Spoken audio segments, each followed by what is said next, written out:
Welcome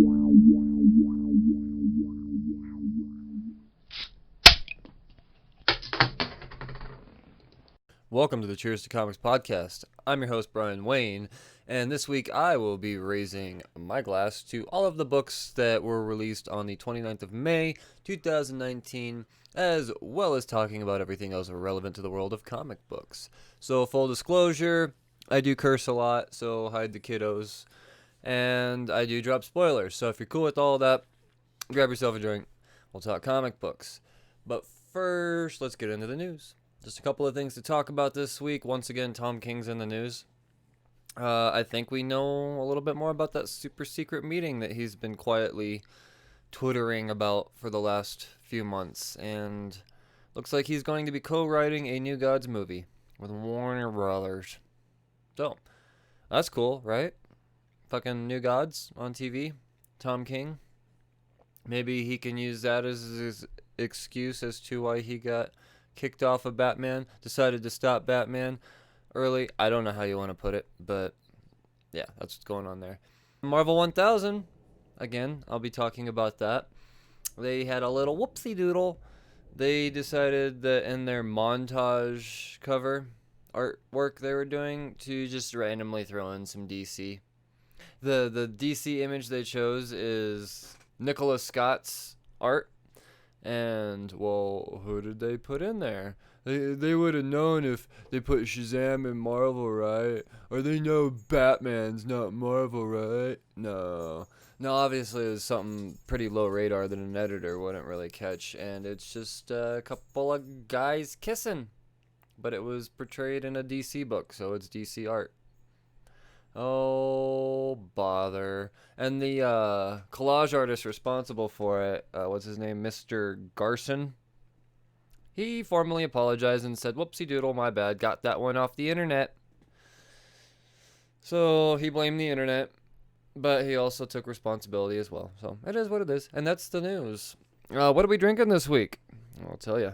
Dale's Pale Ale, another Colorado classic from Oscar Blues. It's a huge, voluminously hopped mother of a pale ale. Their words, not mine.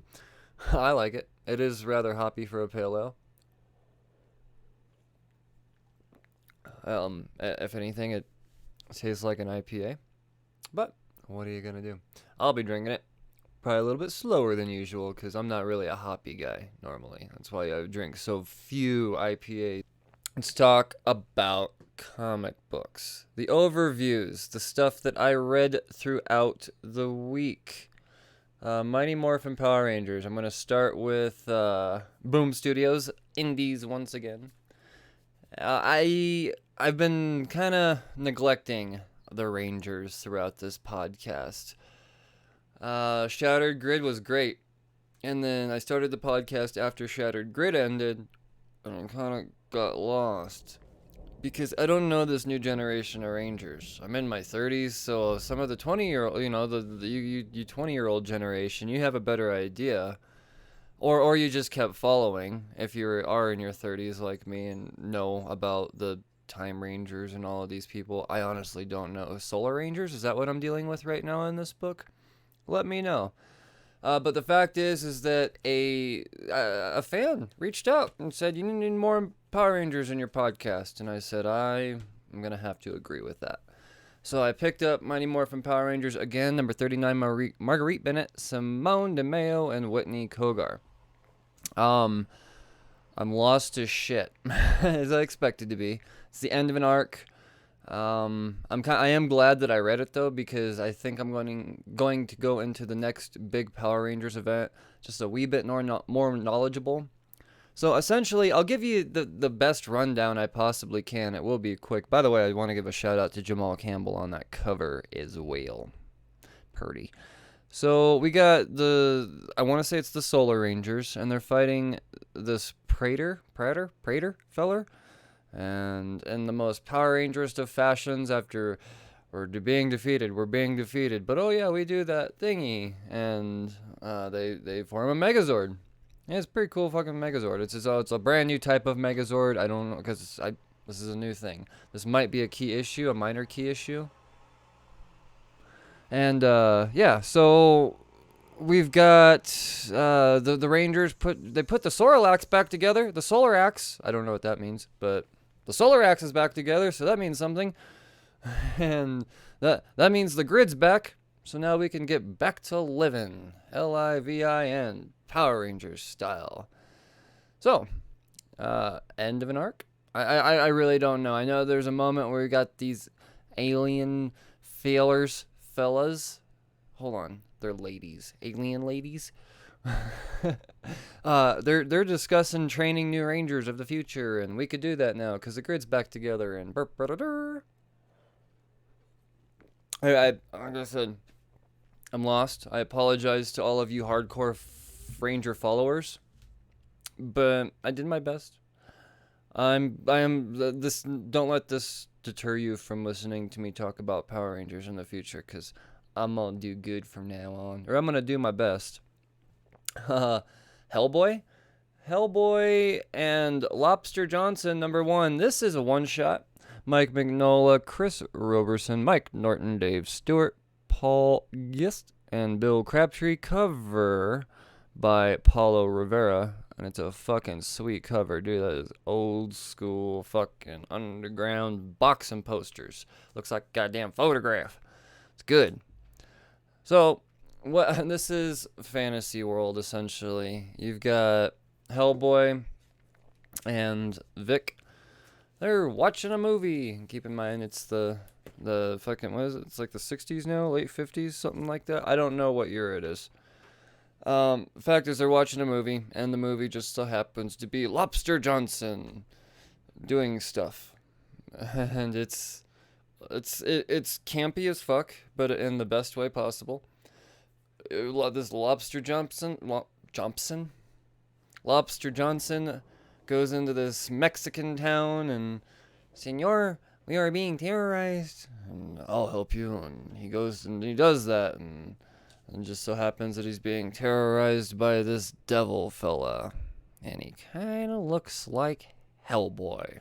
And that's where our story is in movie mode, and it's ridiculously fun. Only Hellboy's actual appearance, his horns like, they look fluffy. It's hard to explain. It's goofy as shit. Totally worth the read. This is very, like, campy is the word. But yeah, no, it's, I don't know. There's a ritual with the Ring of Death, and as there would be with the devil. So yeah, what are you gonna do? Let's move. That's all I've got for indies as far as the overviews. Unfortunately, there were a bunch purchased, but some things are just in weird parts right now, so it's hard to find things to explain. Let's move on to DC though. A little bit of Tom King action. Heroes in Crisis #9 of 9. Tom King along with Clayman and Tomao Moray. And they also did that cover together as well. And, as wishy-washy as this story has been, it has never fallen short one time of absolutely gorgeous. The artist they've had on this, Mitch Gerards, has done pages in this story. It's been really, really visually stunning, confusing, and somewhat frustrating. Very frustrating for all you hardcore Wally fans, but yeah. Truth be told, the way issue 8 ended, when I saw Heroes in Crisis again, for whatever reason, I thought it was a reprint, because I figured I'd already read the end of the story the way 8 ended. Because I think I was one of those people that was kind of disappointed. Not super disappointed, not Wally West hardcore disappointed, but still kind of a what was the point of this disappointed. Essentially what's going on here is Booster and Beetle and Batgirl and Harley, they make their way back to the point in time right before Wally's going to stay with me here, right before Wally's going to break his neck to fix things and make things right. And time travel rules. These are our time travel rules. And then we get Harley and Poison Ivy are reunited. That's cool. Poison Ivy looks fucking dope. I love the way they drew her like the leaves, her skin tone. She's naked, but she looks like if her all of her skin was ripped off and her muscle flesh was dyed green, and then instead of a fleshy tone was giving a leafy tone, and that's what she looks like, and it's fucking cool. But you get that whole pretty girl reuniting, and essentially what's going on here is Booster has this idea to make it so that no Wally's necks have to get snapped, and we'll just complete the time loop, and we'll go back to another time, blah, blah, blah, and then Wally will end up turning himself in, because on account of the people that he did, there are people dead. Now, here's my thing. They're going to go back in time and complete this loop and save Wally from dying, and why can't they go back just a wee bit further and save all those other motherfuckers from getting killed? I don't know. I don't understand time travel, so I can't legit question, because I'll probably just make myself sound stupid. But, yeah, I don't know. I'm confused. I really am. I don't get it. But I'm just going to come out and say it. It's my least favorite Tom King thing ever. Is it horrible? No, because Tom King is a top-tier writer.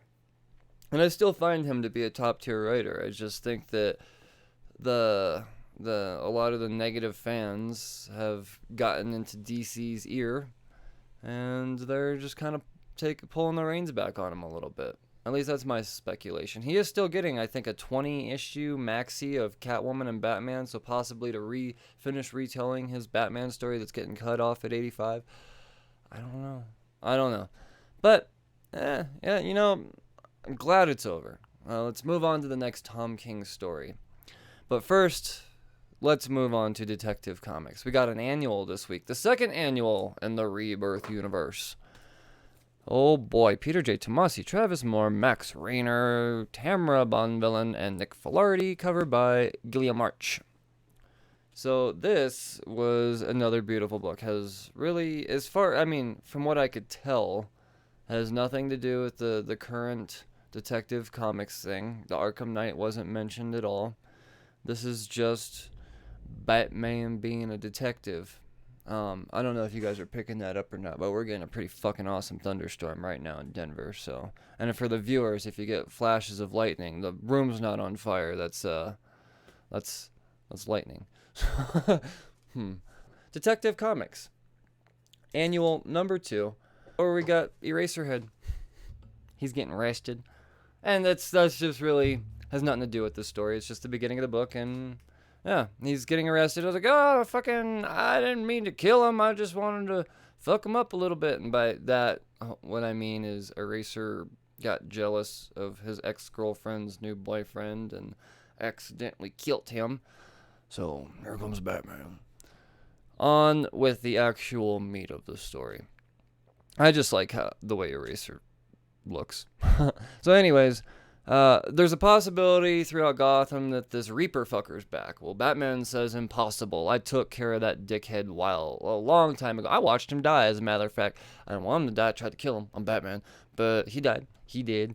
And, well, how could this be? So he goes into his black case book and he opens it up, and he's comparing the case files from the actual evidence of Reaper being out and about in Gotham. And he's specifically looking at this weapon. And then he opens up his black case book, and there's a picture of that weapon. He's like, Reaper. It's got to be him. But how? Like I said. What's Reaper? Well, Reaper is Batman if he killed. Well, isn't that already a thing? Isn't that right? Well, yeah. So what's the story with Reaper? What's going on there more? Well, I'll tell you. Batman dated this, what's his name? Caspian. Caspian is the name of Reaper, his god name. And he's got a daughter named Rachel. I don't know what it is about Batman and Rachel's, but Batman likes this Rachel too. And Batman falls into a. It's hard to explain really. What it comes down to is through the love of Batman and Rachel, Daddy Reaper gets mad and then he ends up dying, and then here we are now, and we've got a new Reaper running about, and Batman suspects that it could possibly be Rachel, or something like that. And it's not, it's just this random-ass motherfucker. Well, why? I mean, well, I'll tell you why. Because he got put up to it by Caspian Jr., or whatever his name is. And Julian is what it, yeah, Julian Caspian. So that's yeah, Caspian's the last name. So, Reaper Prime is the guy controlling other guys. So essentially, this is another minor key. We get the first appearance of Reaper Prime. The Reaper that has been going about has been puppeted.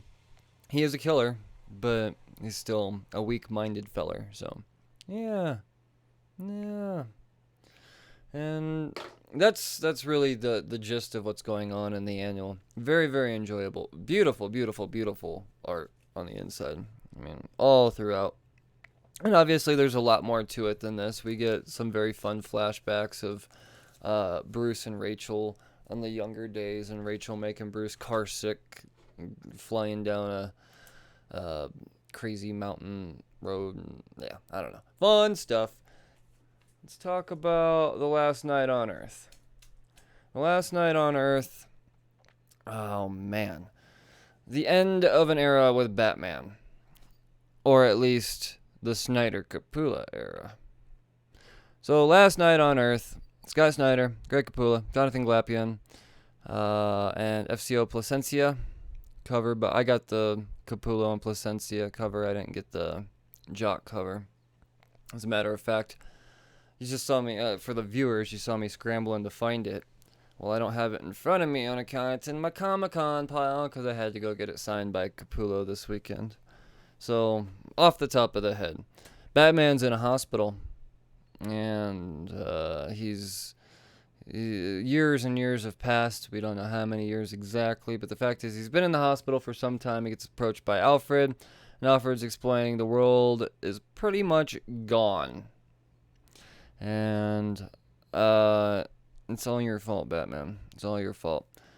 And a lot of this has all been in your head. You've never lived Batman or something like that. And I really don't understand the question in here. But the fact is he goes to say, "I'm going to get your cow," and Batman or Bruce like, "Oh yeah, good. It's time for me to get out of here and start fucking shit up again."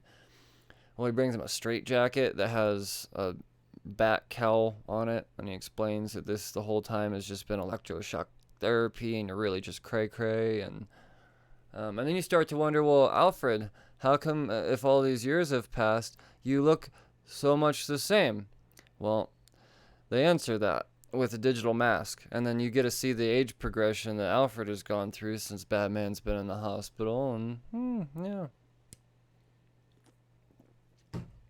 Flash forward, he's in the desert, rising up from the sand. It's the only real big major part of the book I'm completely fucking lost on. I don't know why he's in the desert now. I don't know why he's in the sand after being in the hospital. I read this big thick book twice, and maybe my pea brain just doesn't get it. Maybe I missed something. Maybe it just hasn't been explained and I'm trying too hard. I don't know. But I don't like when you do that, Snyder. I really don't like that. Anyways, up from the sand, and he finds a lantern just chilling there. And not like a Green Lantern thing, but just a lantern. But what's up with this lantern? It's got the Joker's head in it. So, yeah. It's got the Joker's head in it. And it's preserved. It's alive. And, yeah. There's a lot of joking going on. Once again, it's hard to explain. I almost should have put this in the honorable mentions. But what it comes down to is Batman, I think, is just trying to prove that he is useful, was useful, or this book, and then maybe that's not what he's trying to prove. Maybe the book is trying to show that we're better off without Batman, or have been better off with Batman. It should have never existed. I don't know. It's a thick book, and you get your $6 worth. That's for damn sure. It's beautiful. Like Capullo doing fucking art on interiors. Come on. Of course you're gonna read it. Of course you're gonna fucking read it. You read it. I don't even need to tell you. Why am I telling you? You read it. Well, and then really what it comes down to is we get this major threat being referred to as Omega, and then there's this hint that it could possibly be a former Robin of some sort. I don't know. So, that's time to go after Omega. That's the last night on Earth, and that's all I got for DC. Marvel. Thanos, number 2. Teeny Howard, Ariel Olivetti, and Antonio Fabella. So, this, I thought we were going to get number 2 syndrome here. A lot of times when a book that I have low expectations on comes out with a number 1 that I actually really dig, 9 times out of 10, the number 2 fulfills my number 1 expectations and just kind of shits the bed. Not necessarily shit the bed, but it's not as good. Thanos does not have the itis, or the number, I'm going to call it the deuce. That's what it's officially called now, the deuce. This is dope. So, oh yeah, and Jeff DeCall did this cover too. We know that Gamora is now on board Thanos' ship. Thanos still needs to kill. He's really confused as to how little Gamora, baby Gamora, was able to see death. So, off to prison you go. You are locked away. The Maw, come take her, and you're in charge of her now. Well, long story short, Gamora escapes. She's running through the ship fucking willy-nilly. Thanos doesn't have any idea, or at least the Maw doesn't think so. The Maw gets the Butcher Squadron, which is essentially Black Order. That's what's going on. Gets the Butcher Squadron to come in and help. Let's find this little green bitch. And then he explains, check it out. Let's mutiny. Let's do mutiny, guys. I actually let Gamora go for free. I mean, on purpose for free.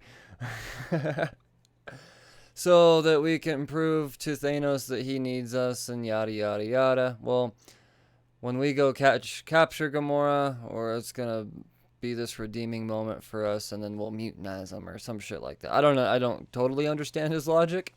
Fact is, it's an epic failure because when they find Gamora, she's just chatting it up with Thanos already. And Thanos finds this as an excuse to get a little kill going. Let's kill, what's his name?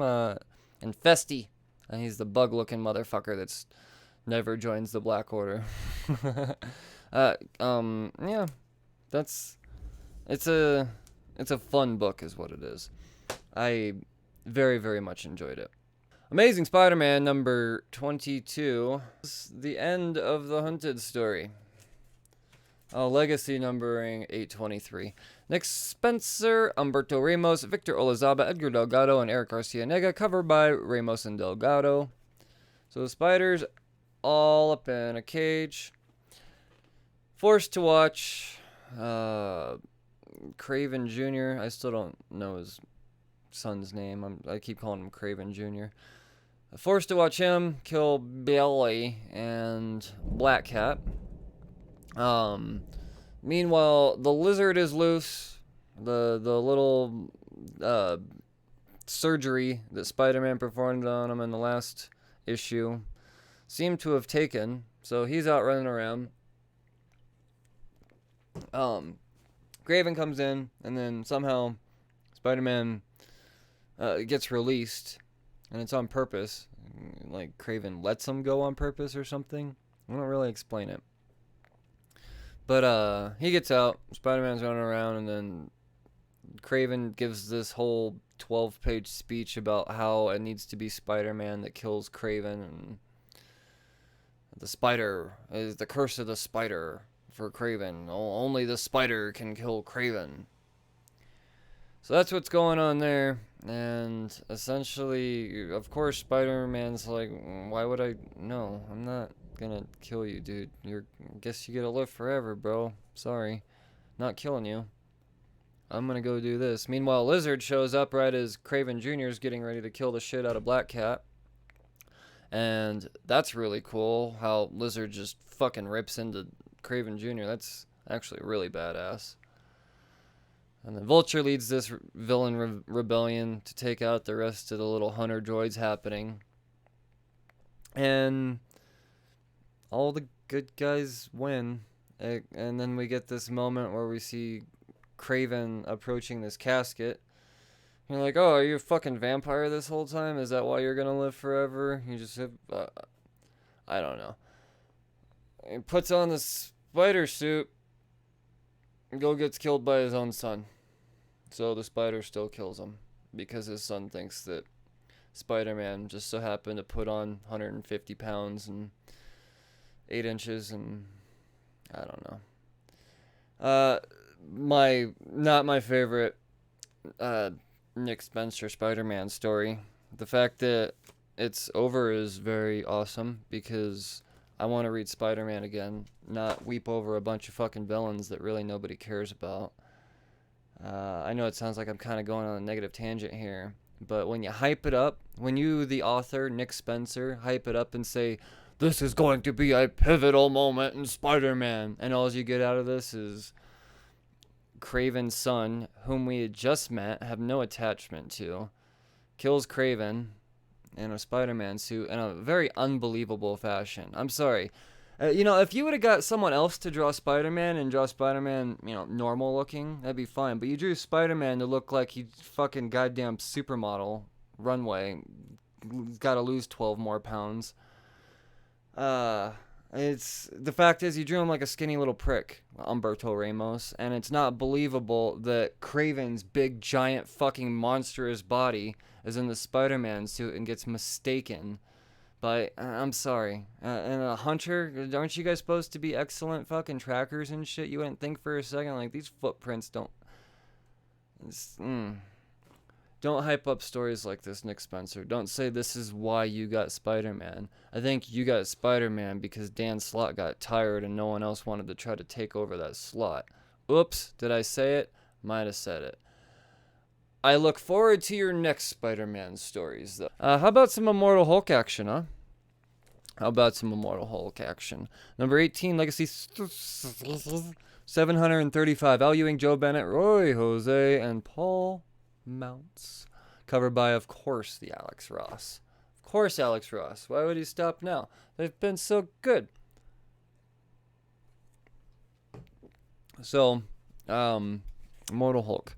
Where we left off last time was the Abomination. He back.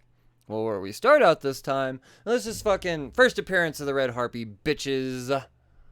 Betty Banner. Is that her name? Betty Banner? Betty Banner. Yeah, Betty Banner. That's her name. She is the Red Harpy. She's found by Jackie McGee, the detective lady. So she finds her, and we see, this is Betty as full out Red Harpy mode. And goddamn, is it horrific looking. It's dope. It's fucking super dope. But that's not the only first official appearance we get out of this. We also get the first official appearance of Abomination with the fucking face open, the hands, because, you saw the hand face. It's got like 3 different hands, and then you open it up, and you got Rick Jones. Just help. Just that's all he wants, help. It's Rick Jones is still fucking there. That's horrific. It's horrific. Well, Abomination, he's after Bruce. Meanwhile, we get... Now, I will say, once again, I'm back to being confused. This story's been a roller coaster for me. None of it's ever been bad. There's just moments where there might be a little too much Hulk lore that one should know to understand these things. Specifically, the Joe Fixit thing. Or maybe I just missed something in the last 17 issues before this that explains it. The fact is I missed something, and I'm confused. Because Banner is Joe Fixit or something, and I thought Hulk and Banner were split now and 2 completely different entities, but now when Banner or Joe look into a mirror, they still see Green Hulk, not Gray Hulk, because Joe would be Gray Hulk. So once again, confused. But we get a fucking fight, we get a goddamn fight, and we get this horrified look on the face of Hulk when the hand opens up of Abomination, and you see that Rick Jones. dude, dude, dude. This is a book that you put 2 on your pull list. Just pre-order 2 every week. One for you, one for fucking speculation's sake. Because in issue 18, we got the first official appearance of Red Harpy and Abomination. In issue 17, we got the first cameo appearance of Abomination. And in issue 16, we got the first cameo appearance of Red Harpy. So 16, 17, 18. Collectible much? I'd say. Immortal Hulk's been dope. It really has been. I understand the hype. I get it now. There's always been a massive amount of hype for these books, and I've always been one of the minorities going, oh, it's cool, it's pretty. I've never seen anything like this, but it's a little too artsy for me. The storytelling's just too deep. And that's not bad. That's not a bad thing. When you read as many books as I do, this is a book that sometimes you just have to read on its own. You can't read anything before you go into it. You just go in fresh that day of comic reading. Start with Immortal Hulk. That's my point. It can have that effect on people. We're going to talk about Fantastic Four now. It's got itself a War of the Realms tie-in. Fantastic Four number 10, Legacy 655, Dan Slott, Paco Medina, Kevin Lebronda, and Jesus Arbitrov. Covered by Asad Rabik. So, where does this take place in the world of War of the Realms? Before issue number 1 of War of the Realms. So, read Moon Girl and Devil Dinosaur number 44 or 43, one of those. And then read Fantastic Four, because Moon Girl and Devil Dinosaur play a big part in this book. And actually, a very fun part. I kind of went on this rant about my disappointment in Moon Girl and Devil Dinosaur for the first time I read it, and I like the smart characters. And I really enjoy the fact that a 6-year-old girl is the smartest character in the MCU. I'm upset that I've never read anything of hers. Anything she's ever been in, ever. She's just one of those baseball card type of players. I don't know, I just coined that phrase. Meaning, you don't know anything about them besides what you see randomly. That baseball makes no sense there. Scratch that. Fact is, she's in this book, and she's actually drawn in a non-cartoony type of way. I dig the way she's depicted. It's the Yancey Street block party. Moon Girls, or Lunella, shows up, and then we get, of course, the finally, because there's a lot of debate right now. Is Franklin Richards the smartest? Is Val the smartest? Because they're both smarter than their daddy Reed, but we already know that Lunella is smarter than Reed, and definitely smarter than Banner, because she passed the Banner test. And then Val even goes on to say, well, bitch, I've been gone forever, out in space and shit, just because you were the smartest person on Earth when you took the Hulk smash test when I wasn't on Earth doesn't mean that you're the smartest person on Earth now. I wasn't here. So that's really the banter that you're getting between these guys. And it's friendly, somewhat. There's no hard feelings, really. They're teenagers. And a 6-year-old. Teenagers arguing with a 6-year-old. So,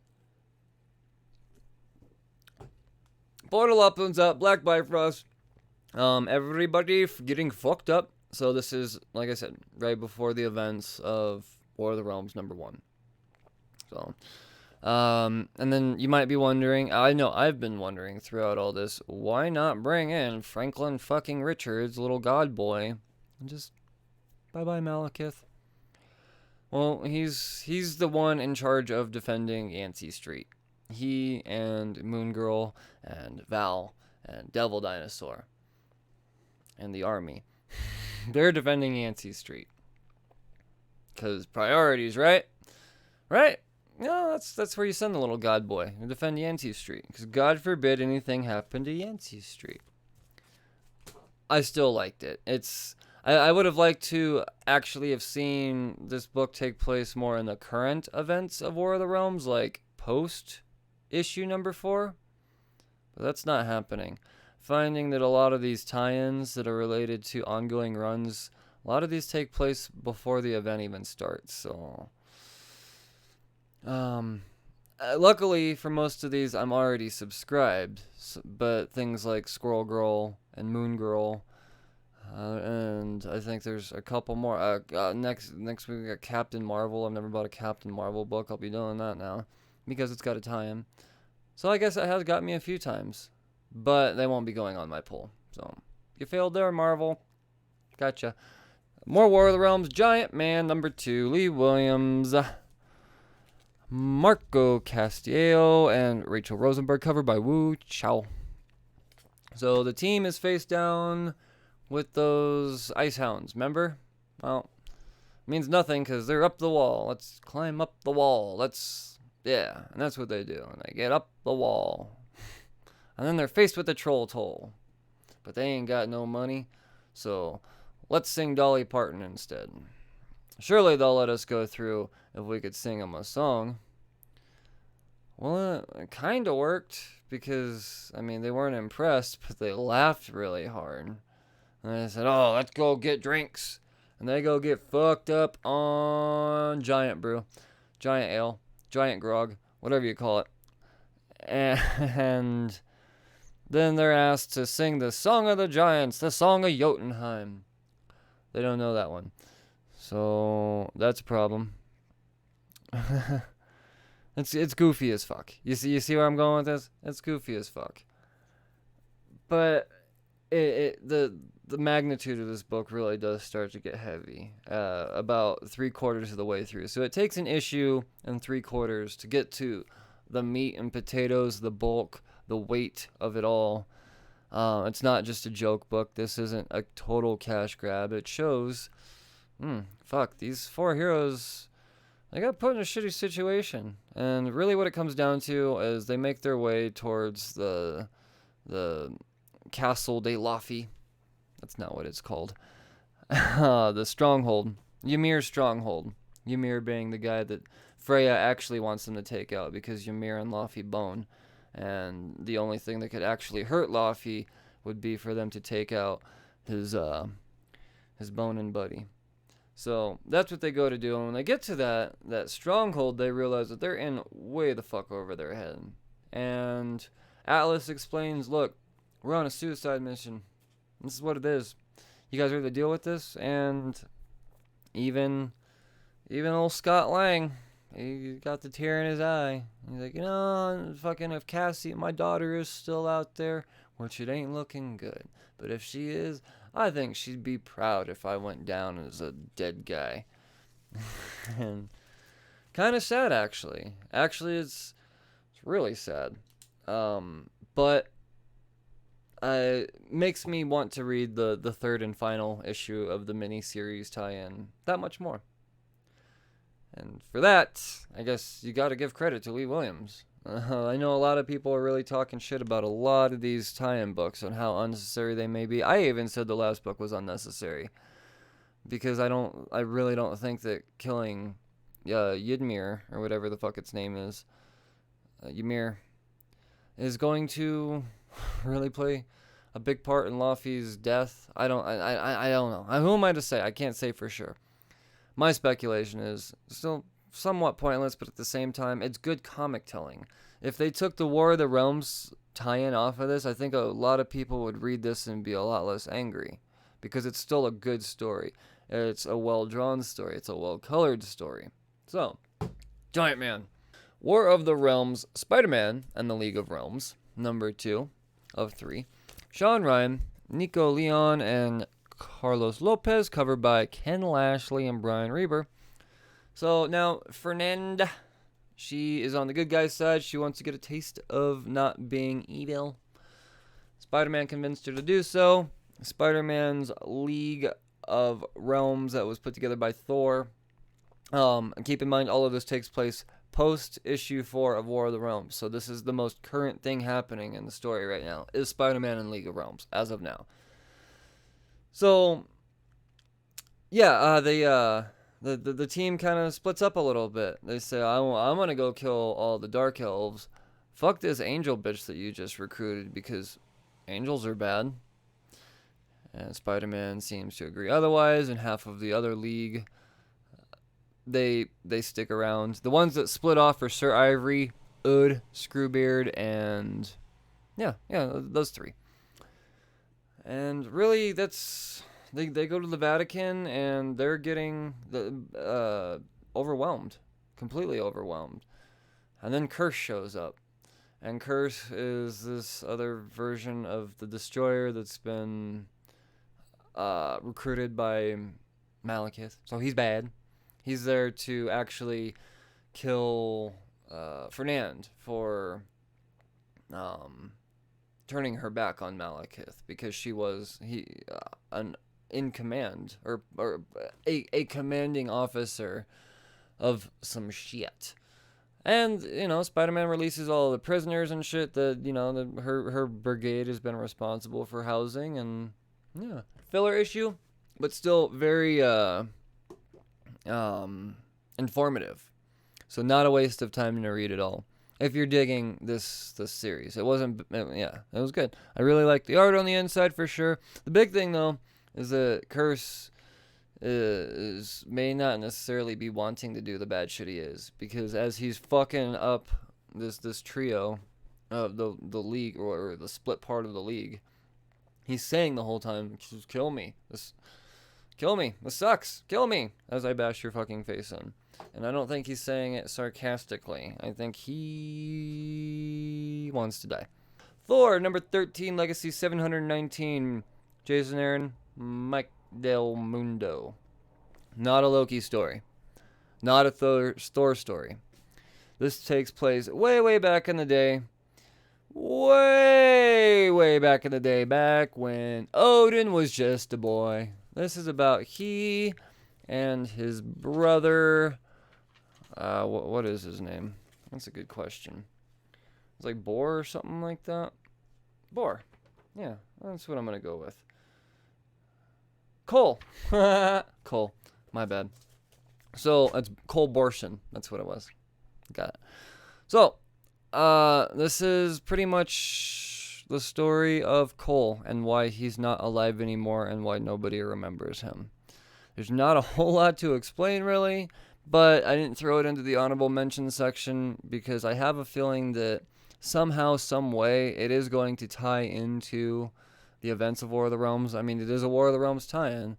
But like I said, with a lot of these ongoing book series that have been tied in, even though this is a Jason Aaron book and he's responsible for the whole War of the Realms event, it's all precursor to stuff. I mean, this takes place way back. There's no mention of any War of the Realms events going on now, unfortunately, which I don't know if this one deserves to even have the War of the Realms tag on it. But nevertheless, it's a Thor book. And it's Mike Del Mundo doing the interiors. And it's fucking beautiful. And it's an awesome story regardless of what it's about. It's a well-told... It's Jason fucking Aaron. Of course it's great. If there's stuff in the future you guys want me to touch on more, spend more than a few minutes on, let me know. I'll start putting up Twitter polls and stuff. Maybe we'll start doing that.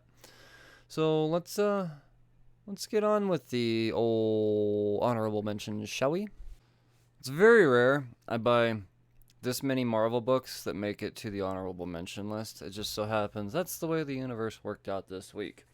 Bunch of books that I didn't get the chance to read, or I'm reading in bulk, or something like that. One of those being the Spider-Man City at War, and this is number 3 now. It's Dennis Hopeless. Like I explain every time, I don't play the video games, and this is a video game Spider-Man.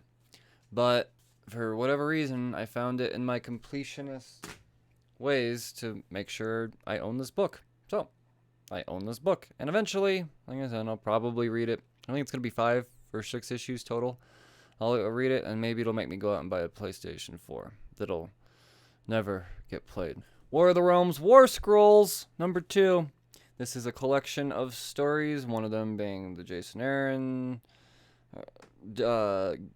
Daredevil, the God Without Fear story, and that's the most relevant out of all of these. All 3 of these mini-stories take place at different parts of the timelines in War of the Realms. It's difficult to explain. Very just random shit. Not shit, but just randomness. The most relevant, like I said, being the Daredevil God Without Fear stuff, and it's kind of explaining more about his need to be killed Malekith just wants to kill Daredevil because he's got Heimdall's powers now. So that's a threat.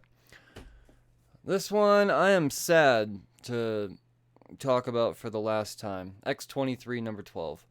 Mariko Tamaki and Diego Orlategui, Wong, and Chris O'Halloran did an amazing job on what I thought was going to be an ongoing, but I think Hickman and his big floppy dick flopping all over the place with the floppy X-Men's and whatnot, just made sense for them to cancel all mutant titles, and they seemed to be at a good stopping point for this. Or maybe this was just scheduled to be a maxi the whole time, and they didn't have faith in it being ongoing.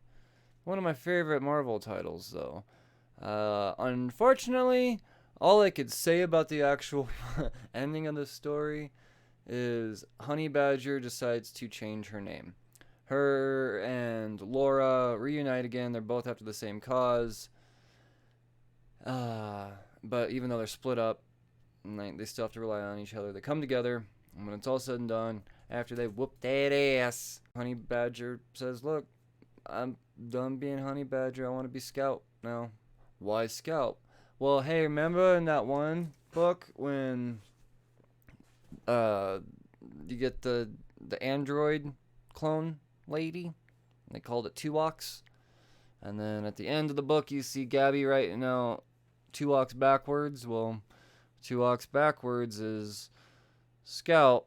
So, in honor of old Tuox, the fallen bio clone, cyborg clone, that's her name now. So, is this a key issue? Yes, it is a key issue. It is a key issue indeed. A minor key, because she changed her name. But yeah, they even straight up call out Laura. Sure, Gabby calls out Laura. She's like, bitch, don't even give me no guff about changing my name. You've changed your name. X-23, Laura, all new Wolverine. Wolverine.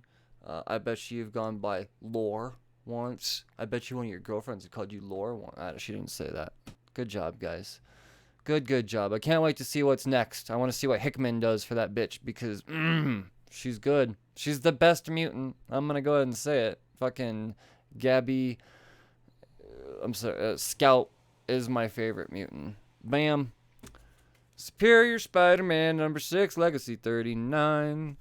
Christos Gage. So I know that I gloat about how this is my favorite Spider-Man book. Well, I did read it, and this was unfortunately one of the weaker ones in the title. It just kind of really spread out. I feel like everything they said in this book throughout all of it could have been done in a couple of pages, 3 or 4 pages. Filler issue is what it is. It's still very much Superior Spider-Man. And it's Doctor Strange. Doctor Strange is all up in that bitch too. It just could have maybe, I don't know. Not my favorite. It happens. Sometimes you get a speed bump in your favorites, you know? Every once in a while your favorite actor does Batman and Robin. Sometimes that happens. It is what it is. Issue 6 of Superior Spider-Man was the Batman and Robin of Superior Spider-Mans. Miss Marvel number 3, Legacy 60, Saladin Ahmed. This is a no-read only because I had to clear. I couldn't find anything to cut out and say, maybe I just won't read it this week. Now it's all of a sudden, the podcast is recorded and I've got a couple of days before books come out. I will read it. I will. Because I have been enjoying Miss Marvel. I never thought those words would come out of my mouth. Because on pre-Saladin Ahmed, I disliked that character very much because I found no relation. It's not just because I'm a white dude. It's because it's felt like a Silver Age, it's a high school story. A Silver Age Spider-Man story, in high school and boy problems or teenage dating problems and puberty and friends and all of that. And it's just, as a 30-something-year-old dude, doesn't really tug on my nuts much. But Saladin Ahmed managed to take the same concepts of that and still just do it different and, dare I say, better. So, yeah. But I did get the chopping block this way just because, temporary chopping block. Let me clarify that. Daredevil is on the honorable mention list too. Yes. Daredevil number 6, Chip Zdarsky. Maybe it was the lack of Marco Cicchetto doing interiors. Maybe it was the fact that it was a complete filler and didn't explain anything. We know that there's no Daredevil now. That's what we get. Clarifying, the last page of issue number 5 is the next 20 pages of issue number 6. Essentially. It happens. Once again, another speed bump. Major X number 4. Oh, a leaf-filled golden book. Yeah. DC time. Superman Leviathan Rises number 1. This is a $10 thicken. It's big. It's the same story from 3 perspectives, 3 different times. So, what's going on here is Clark is trying to get himself kidnapped on purpose because people think that he's going to be the lead to get Superman because they know that they got that little relationship. And it doesn't work out because they put a fucking kryptonite vest on Clark, and that completely botches his plans of when they go away, I'll just not be Clark anymore and I'll be Superman. You can't do that when you can't be Superman. So yeah, Jimmy Olsen's a part of this. It's Amanda Waller is a huge part. She actually kind of sets up Clark. Amanda Waller seems to be a bad guy here. We do get the first actual appearance of Leviathan, but we still don't know who the fuck Leviathan is. So there's still mystery to it all. I don't know if this counts as a key or not. I don't know if you can count it as a key, but because I'm trying to get into Action Comics, I felt it necessary that I read the Leviathan story that's going on, and DC even said the all of the stuffs that's going to happen in the Leviathan story are going to play out across the entire DC universe. So Justice League and Batman and Flash and them all.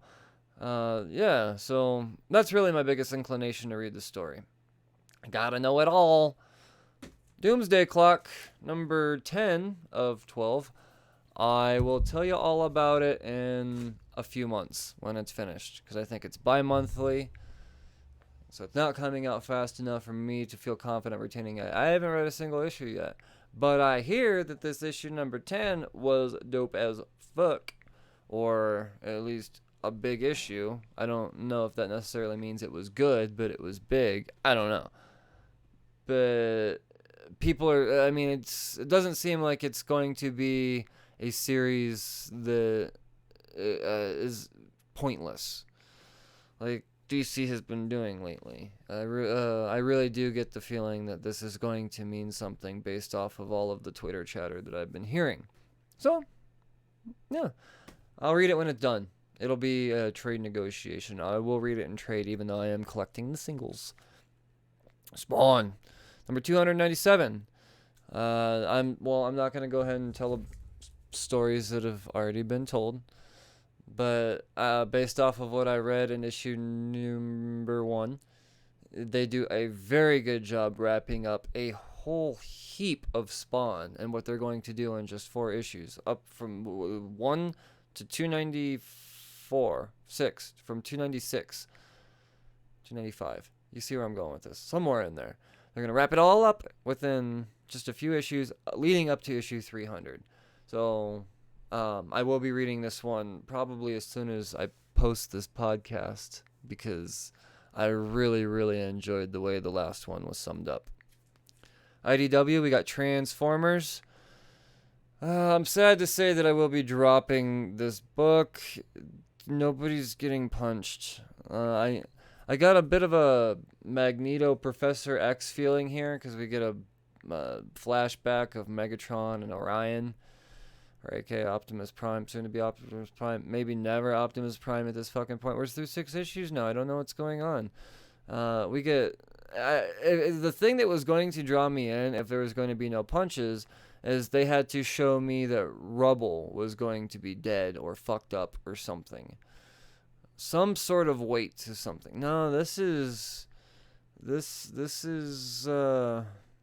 it's all politics, robot politics. I don't care. I wanted to care, but I stopped caring. So you readers, fill me in when people start getting punched and dying and whatnot. Or no, they don't even have to be people.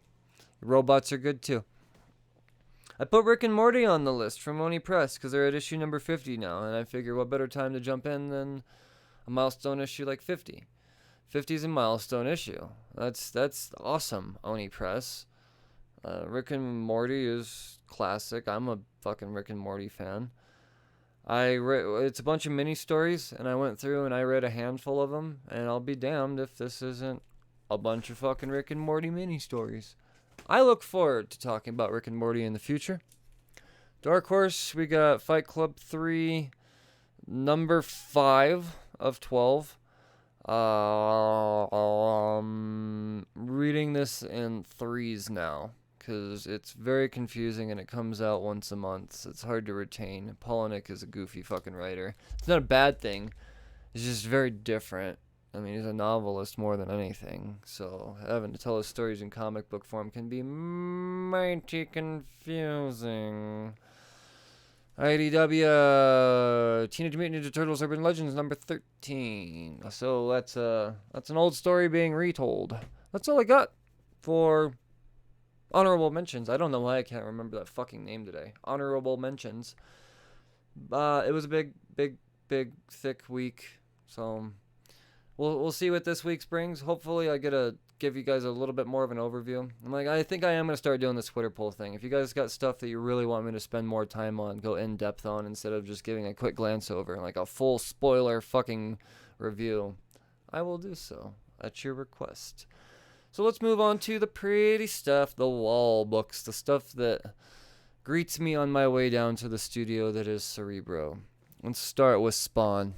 Anytime Matina's doing a cover, you know I'm buying that motherfucker. And it's just a treat that he's been doing Spawn. And this is another amazing Spawn cover. It's... Fuck, dude. It's Matina on Spawn. What can I say? It's different from all the other Spawn covers, too. A lot of the other Spawn covers are super fucking hyper-detailed backgrounds and, like, heavy greens. And yeah, it's a white background, a smoky cityscape that's barely visible, and Spawn in a Spawn pose, jumping from a building. It's fucking dope. Fucking dope! Oh, man. I bought 3 Immortal Hulk number 18, 19. Whatever the number was this week of Immortal Hulk, I bought 3 of them. I bought one for me. I bought one for some lucky readers when I decide to do a giveaway. I might just do a 16, 17, 18 giveaway. I might just do that. But I also bought a Battle Lines variant. And this fucking Hulkbuster is dope. Who did the Battle Lines this week? Jungju Kim. Good job, Jungju Kim. This is going on the wall of beauty. Another Battle Lines variant. I think this is also Jungju Kim. Nope. Sujin Jo did a Miss Marvel variant, Battle Lines variant. I got 3 Battle Lines variants this week. I never get Battle Lines variants. I just found 3.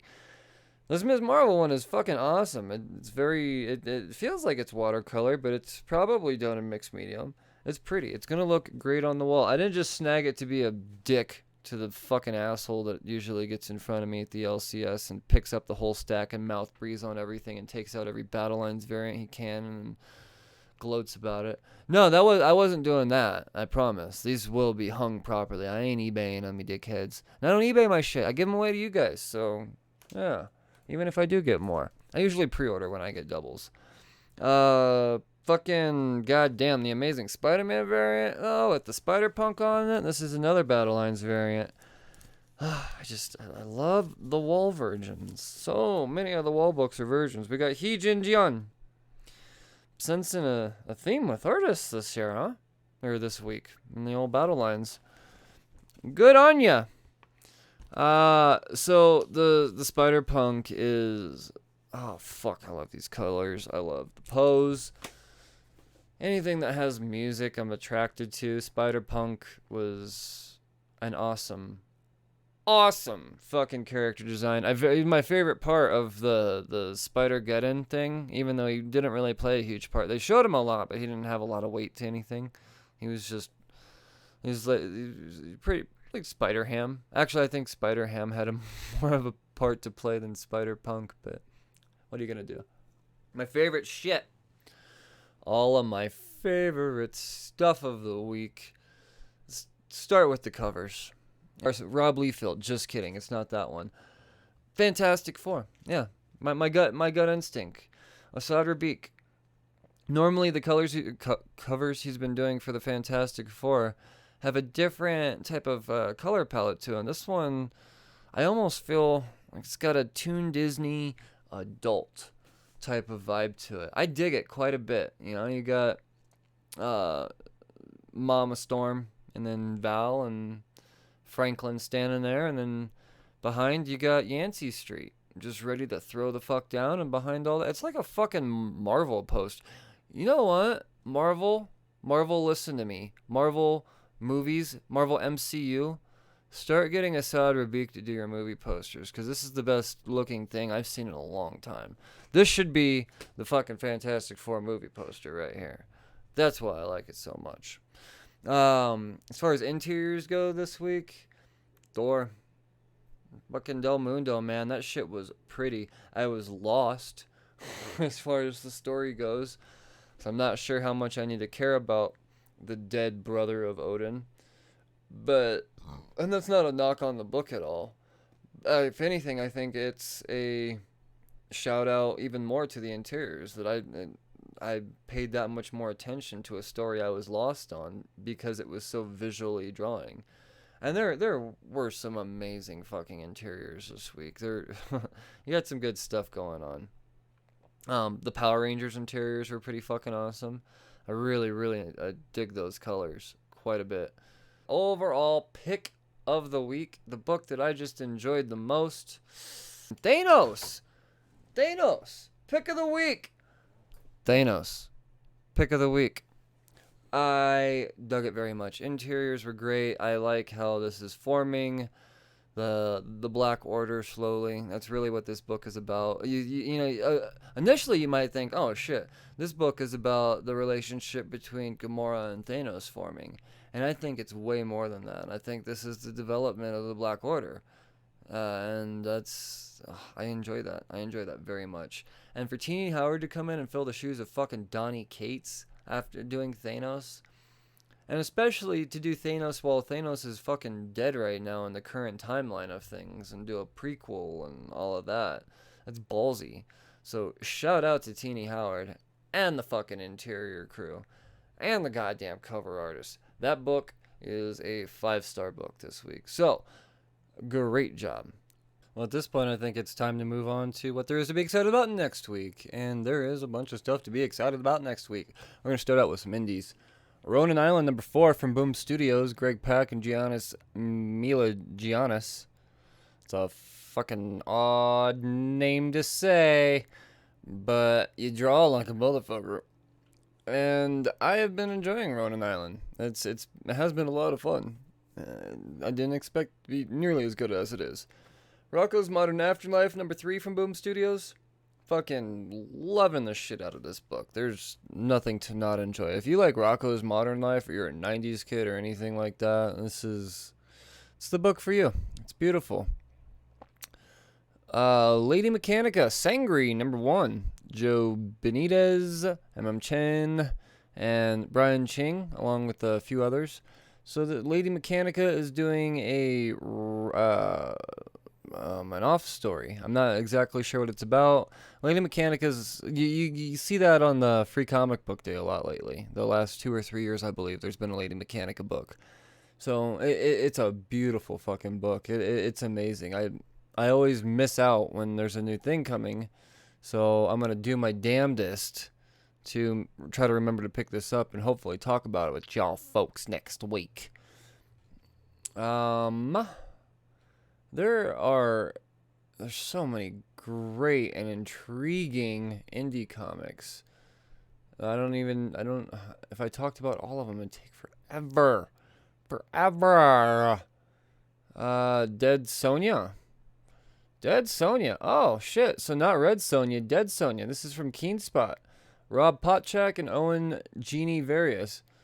Her name's not Various. Owen Jeannie and a few various other motherfuckers.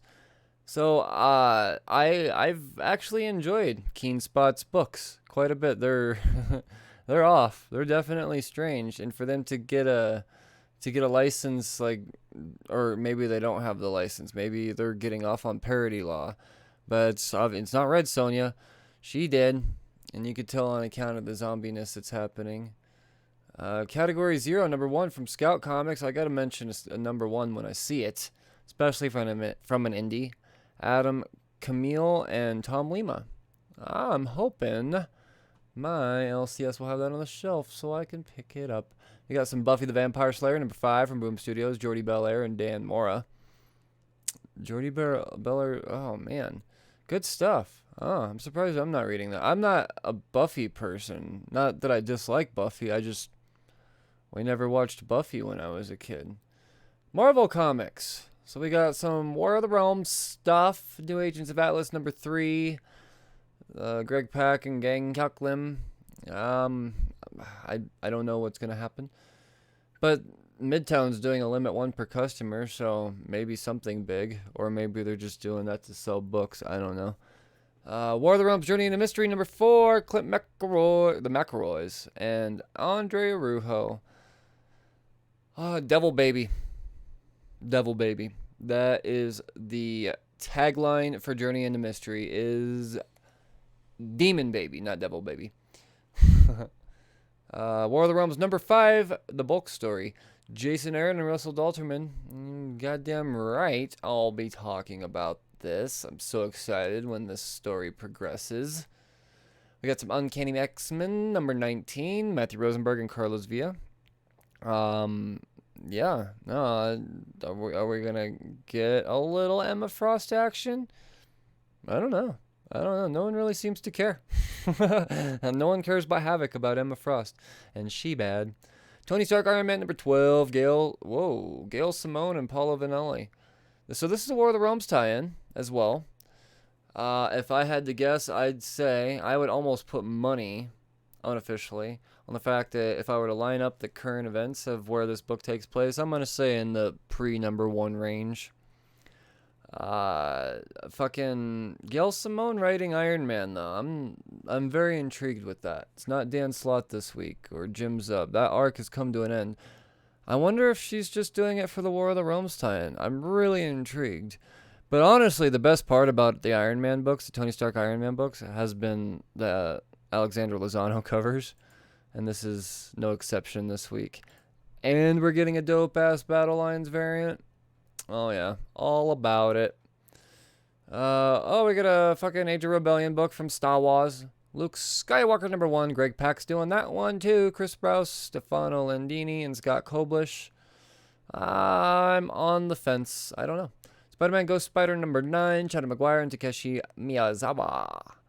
So this book is continuing on to continue on with the same creative team again under a number 1 title again. I don't know. The only difference for sure will be the fact that she coming to the 616 bitches. So she's not going to be in another world now. So that's cool. Savage Avengers number 2, Jerry Duggan and Mike Diodoto. This is my pick of the week for most anticipated. Mainly because I had 0 to no expectations. That would be no. Little to 0 expectations going into Savage Avengers #1 because I thought the team, for one, felt forced, and two, was just a cash grab for old Mike Diodoto to go out with a bang. And then I read issue 1, and I thought, did Conan and Wolverine just share a keg of beer together? That's fucking cool. I like that very much, but the ending's the best part, though, of that last issue, when they're trying to draw Punisher, and they do it by fucking digging up his goddamn family. You fucking kidding me? Oh, yeah, I'm goddamn ready for that. Old Man Cool #6, Ethan Sachs and Ibram Roberson.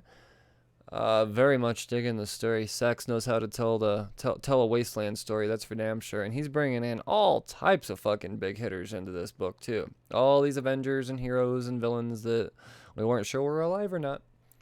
They coming around. Meet the Skrulls, #5, Robbie Thompson and Nico Heinrichen. This may be something that I read in trade form. I believe I've been getting all of the single issues. I haven't been reading them, but they were recommended, highly praised, so I thought, you never know. Why not? Rainy day book. We're getting a more Marvel team-up book. This is #3, Eve Ewing and Joey Vasquez. Looks like we got some Spider-Man and Miss Marvel action going on there, so yeah, what are you going to do? Incredible Hulk Last Call, #1, Peter David and Dale Keown. This is a one-shot. I believe it's a retelling of an old Hulk story or something along those lines. I don't know. But I know that Marvel knows that Hulk's selling very well right now because of Al Ewing and his Immortal Hulk run. So why not just slip a fucking random old one-shot Hulk story in there for $5? Why not? Guardians of the Galaxy Annual #1, Donny Cates and Yildre Sonar. Of course I'm reading this. And I have been reading more and more annuals lately. Some of them tie into the main stories. Some of them are just one-offs. But I do enjoy when the original creative team that's doing the ongoing continues to do the annual, just like that happened in Detective Comics this week. And yeah, same thing with Guardians of the Galaxy. They got Donny Cates, and he's also doing the annual. So there's a good chance it can run on. But just like with Detective Comics, though, that didn't necessarily tie into any of the actual current story that's being played into, with the Arkham Knight and all that stuff. So you never know what you're gonna get with these annuals, unless you know ahead of time. But I don't. Not yet, at least. We're getting some Deadpool action, getting closer to the #16 when it's all going to end for Scotty Young and Nick Klein. But I'm glad they're both back together on these books. This is a War of the Realms tie-in, too. So, yeah, Deadpool #13. Of course I'm reading it. I'm not trying to pick that up as a tagline. It just keeps fucking popping into my head. I'll stop saying it, I promise. Dead Man Logan #8, Ed Brisson and Mike Henderson.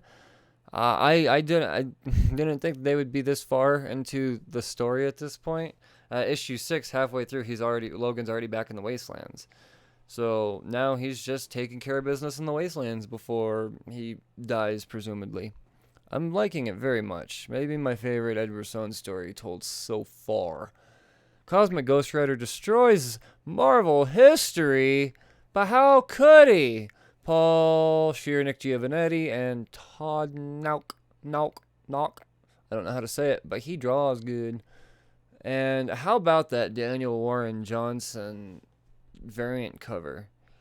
Oh, you bet your fucking goddamn anus I'll be picking that up. Anything that Daniel Warren Johnson does is gold. As a matter of fact, I picked some cool shit up at Comic-Con that's going to tie into some trade negotiations later on. Listen up.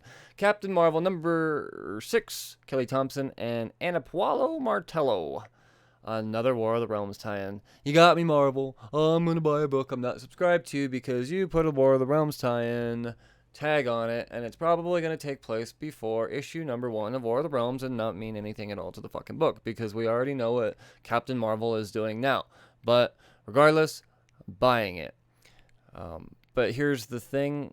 I'm probably going to be subscribed from here on out because I just heard from Mark Brooks that he is now the current cover artist of Captain Marvel. Will he still be doing the Detective Comics variants? Probably not, and that's a bummer. So because of Mark Brooks doing a cover, Captain Marvel is going to probably start getting monthly money from me. And that is just going to be one more notch in Marvel's belt they have with the Brian Wayne on, or yeah, it's I'm subscribed to all of these, almost all of them.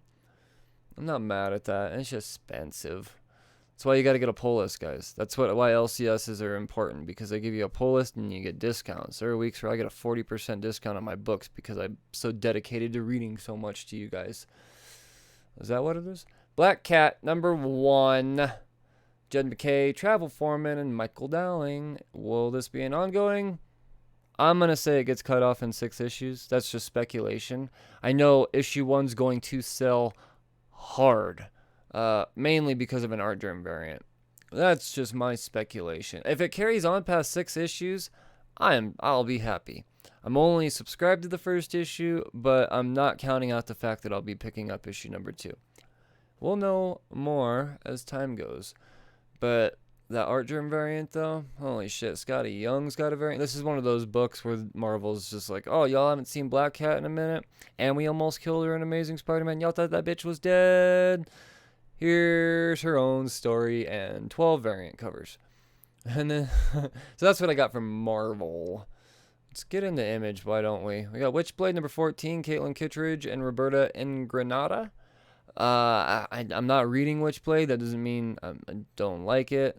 I haven't got into it. So if this is a book that you readers, any of these indies, I know a lot of people when they recommend books to me, it's all 9 times out of 10 it's an indie. So you don't talk about enough indies. I do read a lot of indies. Unfortunately, I jumped onto a lot of these indies before I could really, it's just too late. So I'm not as versed in, and I don't feel as comfortable talking about you or talking about them in a knowledgeable way to you guys, because I don't want to give you guys misinformation, and I don't want to deter you from the books by giving shoddy explanations. So you guys recommend stuff to me, and I'll do my best to go through and throw it on the pull list and learn what I can. Or you guys reach out and tell me. I don't fucking know, but I want to read more of this stuff to you guys. Walking Dead 192, Robert Kirkman and Charlie Aldrad with a few others. Why are there so many on this? There's no colors in it. I don't read The Walking Dead, but I subscribed a few. Actually, as of Walking Dead Day this year, I subscribed just because you never know when a key issue is going to come out. Well, a lot of people are speculating that 191 may lead to being 192. Well, obviously, that leads into that. The fact is, 192 may be a super fucking valuable issue down the road on account of there may be a big death. May or may not. I don't know. The truth is out there at this point, pre-release of the book, because indies tend to give out those reader copies early. I can go through and read it now if I wanted to, but I'm not gonna, because I don't like spoilers. Thumbs, number 1, Sean Lewis and Hayden Sherman. This is an Image title. I don't know anything about it, but it's an Image number 1. And I naturally picked those up. That's where you guys are getting a lot of the indie rundowns from me. Anything that's come out in the last, say, 5 or 6 months, that's started, I've picked up. And just indies, they don't come out every week, 2 weeks, 3 weeks like, the big 2 do. Sometimes it takes 5 weeks. Sometimes, you go 7 weeks. In between releases. It just depends. So it may feel like I'm not reading as much indies, but I do read a bunch. Thumbs, I'm putting on the list. I'm going to give it a shot. Don't always read past issue number 1, though. Stray Bullets, Sunshine and Roses, number 41, David Lapham. So, I'm not reading Stray Bullets, but I hear good things. I do hear good things. Sharky the Bounty Hunter, number 4, Mark Millar and Simone Bianchi. I am reading Sharky the Bounty Hunter, and I am talking about Sharky the Bounty Hunter. As a matter of fact, I am thoroughly fucking enjoying Sharky the goddamn Bounty Hunter. Paper Girls number 29, Brian K. Vaughan and Cliff Chang, Matt Wilson. I started reading Paper Girls. I picked it up at 25. I dropped it at 28 because as interesting and as fun as it was, I realized it's just not a book that I really need to dedicate my personal time or money to. That doesn't mean there's not a fucking huge goddamn audience for it. Criminal number 5, Ed Brubaker, Sean Phillips, and Jacob Phillips. I'm not reading this one even though it's early, so if this is something that you guys recommend I jump on, let me know. Let's see here. Let's move up to DC. In DC Comics, I think we're if I remember right, there's something big happening in DC. There's always something big. Always something big. Oh, let's start with Shazam number 6, Jeff Johns and Dale Eaglesham. Totally fucking digging Shazam. Totally digging Shazam, and the cover's beautiful too. Justice League number 25. This is a DC Year of the Villain tie-in. Yeah. Scott Snyder and Jorge Jimenez and Javi Fernandez. I don't know if this is part of the Sixth Dimension continuing on or not. Are they going to leave me hanging for a second? I don't know. Maybe that's part of the DC Year of the Villain. Oh, maybe. I don't know.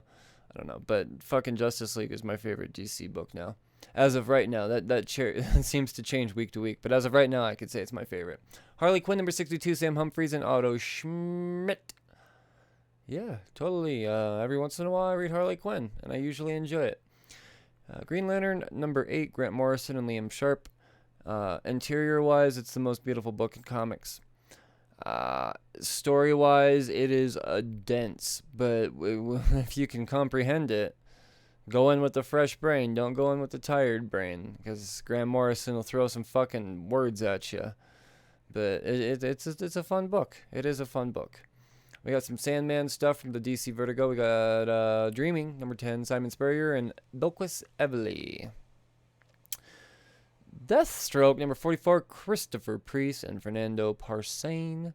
This book's getting my money on account of a variant. Oh, yeah, no, this is the big one. Deceased, number 2, Tom Taylor, Trevor Hairsine, and Stefano Guadiano. Totally digging this book. I might actually get all 3 covers on that one, because I'm a fiend. I was going to say Tom King, number 72. It is the Tom King story. Batman, number 72, Tom King and Mikel Janin. I always love it when Mikel Janin does stuff, because that dude's fucking brilliant. Teenage Mutant Ninja Turtles, Part 3, number 2, James Tynion IV and Freddie Williams Jr., along with the help of Kevin Eastman. So good. That first issue was so goddamn good. So excited for this book. I'm glad it's a thing. I'm so glad it's a thing. And we got The Adventures of Super Sons, number 11, Peter J. Tomasi, Carlo Barbareri, and Matt Santorelli. That's all I got for DC this week. And we've got some Black Hammer. Let's go one more indie to talk about from Dark Horse. Black Hammer 45 from the world of Black Hammer number 4. Jeff Lemire, Ray Fox, Matt Kint, and Charlene Kint. So that's the hype for what would it be? The 5th of June. Already into June, guys. So that is this podcast. Stay tuned for some Creative Corner coverage live from the floor of Denver Pop Culture Con. That will be coming soon, along with more stuff, because this podcast will never die. You guys know where to tune in. Oh, shout out to all the new Patreons. Or patrons. All you Patreons. I said it again. Patrons that joined over the weekend. Fucking thank you so much. It goes towards the podcast. I don't blow it on... I do blow it on booze. Just kidding. It's for the podcast. I only drink when I'm talking to you fuckers. But with all that, I love you. And the more of you join, the more love I have to give. It just builds up. So thank you all. In all seriousness, tune in next time. Cheers.